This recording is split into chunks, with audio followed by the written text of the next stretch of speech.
শোনো, একটা কথা বলি, আমাদের সব গান কি আনন্দ থেকে জন্মায়? কেন না? গান মানেই তো আনন্দ, গান মানেই নাচ, গান মানে উৎসব। তা না হলে মানুষ গাইবে কেন? অনেক সময় কিন্তু গান জন্মায় ব্যথা থেকে, অশ্রুর স্রোত থেকে। যখন বুকের ভেতর জমে ওঠে যন্ত্রণা, তখনই সে রূপ নেয় সুরে, যা হয়ে ওঠে আরো গভীর আনন্দের পথ। তাহলে কি দুঃখ গান হয়ে যায়? অবশ্যই। যে গান অশ্রু থেকে জন্মায়, সেই গানে থাকে সবচেয়ে নির্মল আনন্দের ডাক, যেন অচেনা কোনো শক্তি আমাদের টেনে নেয়, যাকে আমরা কোনো দিনও দেখিনি, কিন্তু যার বিরহে আমাদের বুক বাজে। বেদনার দান হে প্রভু, তবু যেন করি গ্রহণ, তবু যেন সুরে সুরে তোমারই করি আহ্বান।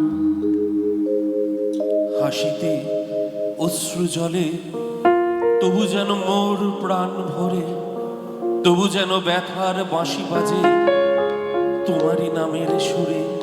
কি আশ্চর্য, ব্যথার বাঁশি যে আনন্দের বাঁশি হয়ে উঠতে পারে। তাহলে আজ আমরা ব্যথা নিয়েই আনন্দ করব। হ্যাঁ, আজ আমাদের অশ্রুর ঢেউয়ের ওপার থেকে উঠুক, উঠুক সেই আনন্দের গান। রাগ বাহার খাম্বাজ তাল দাদরা 13ই জানুয়ারি 1915 সালে রচিত হলো। শান্তিনিকেতন থেকে কলকাতা ফেরার পথে ট্রেনে বসে সেই গান।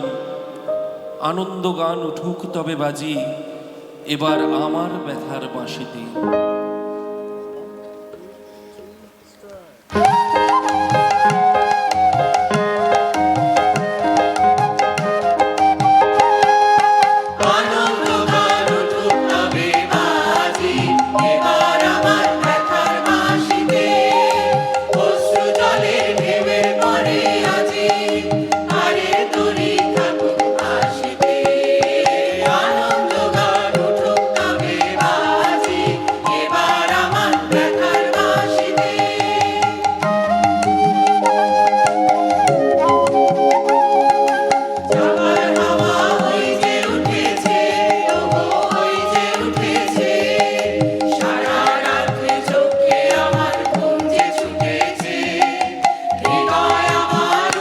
দুলে দুলে অকুল জলে রণ্য হাসিতে, কে কত